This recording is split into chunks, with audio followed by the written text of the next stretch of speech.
ভারত পাকিস্তান উত্তেজনার আবহে ফের কুরুচিকর পোস্ট ঘিরে উত্তেজনা বিতর্ক বারাসতের টালিখোলা এলাকায় ভারত বিরোধী ও ভারতের প্রধানমন্ত্রী নরেন্দ্র মোদীকে নিয়ে ফেসবুকে কুরুচিকর পোস্টের অভিযোগ নাজিম হোসেন ও তার পুত্র এ ধরনের কাজ করেছেন ফেসবুকে। আর এই ঘটনাকে ঘিরে প্রতিবাদ, সেখান থেকে বচসা ও উত্তেজনার সৃষ্টি হয় উত্তর 24 পরগনার বারাসতের টালিখোলা এলাকায়। দুজনে মিলে দেশ বিরোধী পোস্ট করছে ও পাকিস্তানের পক্ষে কথা বলছে। এই সব দেশ বিরোধীরা আমরা এখানে থাকতে দেবো না, তার জন্য আমরা এখানে সব জড়ো হয়েছি। আর জড়ো হয়ে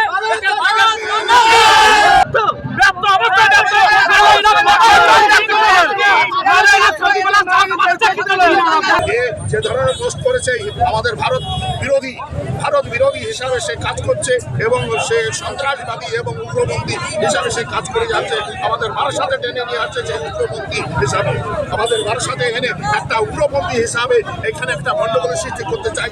মঙ্গলবার রাতে এই ঘটনাকে ঘিরে বারাসত ব্যারাকপুর রোড অবরুদ্ধ করে চলে আন্দোলন। আর আন্দোলনকারীদের ছত্রভঙ্গ করতে পুলিশের বিরুদ্ধে লাঠিচার্জের অভিযোগ ওঠে। এরপরেই পুলিশের বিরুদ্ধে ক্ষোভে ফেটে পড়েন আন্দোলনকারীরা। তাদের অভিযোগ, দেশদ্রোহীদের বিরুদ্ধে পদক্ষেপ না নিয়ে পুলিশ প্রতিবাদী আন্দোলনকারীদের হেনস্থা করছে। গাড়ি হয়েছে ধুমধাম বাড়ি যাচ্ছে আমার সামনে, তাহলে আমাকে ডেকে নিয়ে আমার সামনে আমাদের ছেলে পেলেকে গায়ে হাত দেবে আর একজন দেশবিরোধী পোস্ট করবে, দেশবিরোধী কথা বলবে, তাকে পুলিশ সাপোর্ট করবে, এটা মেনে নিয়ে যাবে না। আমি শাসক দল করি, আমি শাসক দলের মেম্বার, তাই আজকে বলতে বাধ্য হচ্ছি যে আমরা যেখানে পরিস্থিতি ওখানে আছি, আমরা পরিস্থিতি কন্ট্রোলে আনতে চেয়েছি, তাহলে পুলিশ কেন এই উত্তেজনা করলো? কিন্তু পুলিশ আজ যে ঘটনা ঘটলো এটা আমি ধিক্কার জানাই। আমি শাসক দল হয়ে বলছি, পুলিশ যে করলো আমি এটা ধিক্কার জানাই। কেন লাঠিচার্জ করলো কেন পুলিশ?